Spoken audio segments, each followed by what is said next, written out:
know because you've told me that many of you are kind of right behind me with homeschooling high school. Maybe you have a 9th grader or a middle schooler and you're looking ahead to see what homeschooling high school is really like. And so today I thought I would share kind of a mid-year update for our high school. Now, I recently did a mid-year update for our homeschool in general, and I touched on high school there, but I thought I would do one just dedicated to high school today. If you don't know, hello, I'm Tricia. This is our 11th year of homeschooling. We are a military family in North Carolina. And my daughter is a sophomore, and it's going pretty well this year. I felt like like last year, a lot like most new things, that you're just kind of always kind of feeling like you're teetering on the edge, trying to make it work, always adjusting. I feel like this year has been much better about that. I think we got a groove pretty quickly. There were 2 subjects that took my daughter a little longer to find a groove for, but otherwise it's been, knock on wood, a pretty good year so far. So I thought I'd just kind of go down and share with you some different subjects and how they're going. Math. She's taking Algebra 2 this year through my homeschoolmathclass.com. I've got a review up there that I did a couple of years ago, and it still all rings true. We absolutely love Mrs. Perkins. Next, Elizabeth moved up pre-calculus next year, and Mrs. Perkins doesn't teach, so I don't know what we're gonna do. She has another teacher through her online school that works under Mrs. Perkins. So I don't know if we'll do that. Depending on what's happening if we move or whatever, we may try to do class at the community college. I don't know. Algebra 2 is just, Elizabeth, math just comes pretty natural to her. I'm editing this video and I realized that I don't like that phrasing, that it comes easy for her or it comes natural for her. And so I really wanted to pop in and say this because I think it's an important thing. When you say that something just comes easy for someone, it's kind of like saying that they don't really have to work at it, and that a subject is easy for some people and not easy for other people, and it's a dividing line, and makes for easy excuse to say, well, I'm not even going to bother because it doesn't come easy for me. I think partially it does come easier for her from a genetic way. Her father and I are both good at math, but that doesn't tell the whole story. I do firmly believe that math curriculums that we've chosen when she was younger play a part in. I think they set her up for success, and made math, they worked with her style to make math something that was achievable and understandable to her. She is also quite willing to put in the effort. She will spend however much time it takes. I think this is the most important part. She will spend however much time it takes in order to get a problem correct. On a test I saw, she spent literally, I'm not exaggerating, hours trying to get a math problem correct. It drove her crazy that it wasn't working.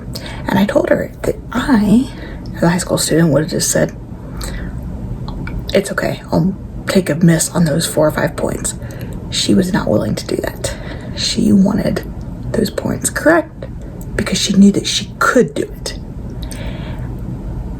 And so to say that math just comes easy for her, I think is kind of dismissive. Do some subjects come easier for some people? Yes. But that doesn't mean that they don't have to put in a lot of effort for it. So, back to the video. And I have really not had to do nearly anything with her for math this year. There's been, a random problem here and there where she gets stuck, but for the most part, I can just do a little bit of help and then suddenly she figures out what needs to happen. And for history, we started out the year using Crash Course History's Curricula. You may know the channel Crash Course History, or Crash Course. They have curriculum that is hard to find because they've taken it down while they're redoing it or something.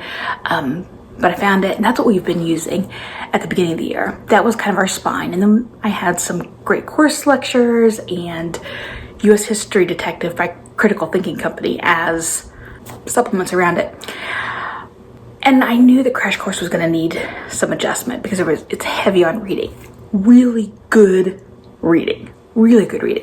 But it's heavy on reading. So I knew we were going to need to adjust it. But as we went along, she really loved Critical Thinking Company's book. So we've kind of adjusted that. She is using that as her spine now. And then I still do some of the lectures. I've also done audiobooks with her this year for history. I just chose different historical fiction books that kind of roughly went along with the time period. And so far it's been good. I've done a mixture of young adult and then adult ones that I thought were kind of ones that might be interesting enough to engage her. So that's history. If you were watching this before, I think it's February 4th, February 5th, put there. There is a electronic field trip that I saw advertised on Facebook from the the National World War II Museum, and it's for the Manhattan Project, and it looks really interesting. And you don't usually see. It's harder to find field trips sometimes. Electronic field trips for older kids, but this is designed for 8th through 12th grade. So I will leave the link for that if you're interested. Biology. We are using Miller and Levine's biology from Pearson. Several years back on the Well-Trained Mind forums, I had read of these two authors and that their biology is fantastic. So when we went to find biology for this year, that's what I went looking for to check it out, and I absolutely loved it. I shared this in my homeschool curriculum shop with May video that I had found it at the used bookstore for $40 for the textbook in like new condition. But then I checked on Amazon in their used section. That's Max. That's where he likes to sleep in the afternoon.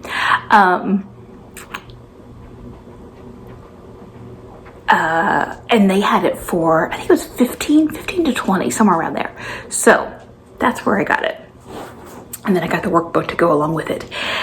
She is not enjoying biology, which I didn't really expect. But she's enjoying the textbook well enough. I feel like this textbook is a really good one. If your student hasn't had a lot of experience with textbooks, it's a lot to learn. And I didn't account for that as we moved into high school. That it was going to be kind of challenging to learn to read it and navigate it. When I was in school, when I would get bored, I'd flip through the textbooks, and I'd find the glossaries, and I found all of those things because I had the time and I was bored. That's not been the case for my daughter. So I've had to really work with her on how to use and navigate a textbook. This one I think is really good. It's well laid out. It's broken up really well, but not too much. The illustrations and images are really good. Yeah, I think it's a fantastic book, and I would definitely recommend it for high school. It's definitely, though, a high school book. Yeah, definitely a high school book.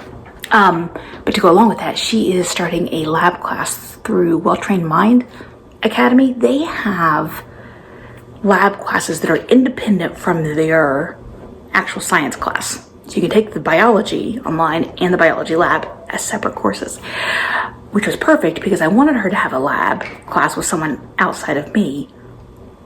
But I wanted the biology class itself to be at home. So this worked out perfectly. They do a full semester on plants and nature type of biology, and then in the spring, it's focused on genetics. So that's what she is starting. She just started this week. We'll see how it goes. And then Spanish. This is probably the most difficult thing that I did not expect.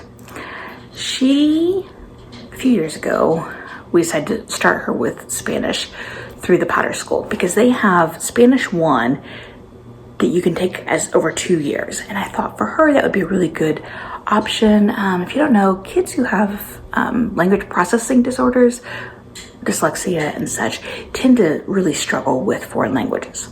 So I thought a slower introduction, at least for Spanish 1, would be good. And then we go from there. What I didn't account for, I thought their program was really good. She learned a lot of vocabulary. She didn't learn how to do a lot of speaking though. So this year, debated what to do. We decided to try out Homeschool Spanish Academy, which is a live online one-on-one class. They have curriculum that goes with it. It took us a lot to find a teacher that she liked. She finally found one. But because it's speaking based, but she only had text based mostly, it created a disparity in her level testing. Like, she knows the vocabulary when she's working on the curriculum, but speaking it has been very difficult, and that's what they judge her on as far as placement and such. Anyway, I have a mixed opinion about Homeschool Spanish Academy, and I don't know. So we are still sticking with that, and we're going to add in a Spanish I already had from Galore Park called So You Want to Learn Spanish? I really like it. We'll go from there. There is a lady in our church who's bilingual and does Spanish tutoring. So I've really considered dropping Homeschool Spanish Academy and then just having her meet with her once a week or once every other week for an hour or so to get that practice of speaking. I don't know. We'll see. And last up, literature. She takes literature through our homeschool co-op. And it was a good choice. I was nervous about, this is her second year doing it. She's taking British literature this year with the same teacher she took last year. And I was pretty nervous because I knew that she's a slow reader and her writing, how many of us fear we don't do a great job with teaching writing? That's a common thing with homeschoolers, and it's a common complaint about schools and colleges when they get homeschool students, is their weak writing skills. So as a general rule, I know, not always true, but so I was really nervous about it this year, but she enjoyed it well enough last year, so we signed her up again this year. And her jump in writing has been huge. And I don't know if it's an age thing or what, but her ability to, kind of suss out details and form arguments has been really good. Now, is it a 10th grade level? I don't know, but it is a definite improvement. And I feel like she's at that point where at home I can keep challenging her and pushing her writing so that it develops better. And we'll see. I don't know what we'll do next year. Again, all of it depends on what is happening, if we are moving or not, and where, if we are moving, frankly, which is a whole nother stress that I don't even know. Hopefully in a couple weeks we'll have an answer. So that's been really good. A side benefit that I did not expect, it's not that I didn't expect, I didn't even think about it, is that in her literature, the books that she's reading were books that were designed for the course. Whereas if I were choosing her books for a literature course at home, I would have really taken into account what she likes. So this has really broadened her reading into books that I would never have chosen for her. Like this year, two that she's enjoyed. She's reading Frankenstein right now and enjoying it. I would never have chosen Frankenstein for her. And Beowulf, that's her favorite book this year, and I absolutely hated that book in high school. I told her, I said, if I had chosen it for you, it would have just been for like, you know, like a punishment, like share the hatred type of thing. But she ended up enjoying it. So it's been really good to have her be able to experience books that I would not have chosen for her.